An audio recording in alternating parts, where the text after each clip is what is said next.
নগেন দাসে নাক কাণ কাটিলে নলবাৰীৰ চক্ৰ বিষয়া কাৰ্যালয়ৰ কৰ্মচাৰীৰ সহজলভ্য ধন ঘটাৰ পৰিণতি যে ভয়ংকৰ সেই কথা দুনাই কোৱাৰ প্ৰয়োজন নাই 100 গৰু মাৰিলে বাঘৰু মৰণ সেই কথাষাৰিয়ে প্ৰমাণিত হ'ল নলবাৰীত নলবাৰীৰ ৰাজ্য চক্ৰ বিষয়া কাৰ্যালয়ৰ লাটমণ্ডল নগেন দাসৰ অতি লোভে মাতি আনিলে বিপদ বিভিন্ন লোকৰ অভিযোগ মতে টকা নিদিলে নগেন দাসে তেওঁৰ টেবুলৰ কোনো কামেই কৰি নিদিয়ে কেৱল মাত্ৰ সহজলভ্য ধন ঘটতে যেন সিদ্ধহস্ত সেই কথা আছে জল পটকৈ পোহৰলৈ আহিল লাটমণ্ডল গৰাকীয়ে মাত্ৰ 9000 টকা বিচাৰিছিল এজন লোকৰ পৰা তাৰ বিপৰীতে অন্য বহু লোকক তেওঁ ধন বিচৰাৰ অভিযোগ আহিছে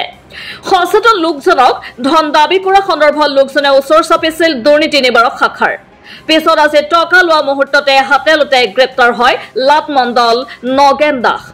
লাটমণ্ডল গৰাকীক গ্ৰেপ্তাৰ কৰাৰ পিছত কাৰ্যালয়টোতে কেইবা ঘণ্টা ধৰি মাৰঠাঞ্চৰা চলোৱাৰ সমান্তৰালকৈ সন্ধিয়াৰ ভাগত লাটমণ্ডল নগেন দাসৰ কমাৰকুছিৰ গৃহত আন এটা দলে অভিযান চলায় লাটমণ্ডল গৰাকীৰ জিম্বাৰ পৰা কিমান টকা উদ্ধাৰ কৰিছে অথবা তেওঁৰ গৃহৰ পৰা কিমান টকা অথবা অনান্য সামগ্ৰী উদ্ধাৰ কৰিছে সেই সন্দৰ্ভত বক্তব্য দিয়াৰ পৰা বিৰত আছে অভিযানকাৰী দলটো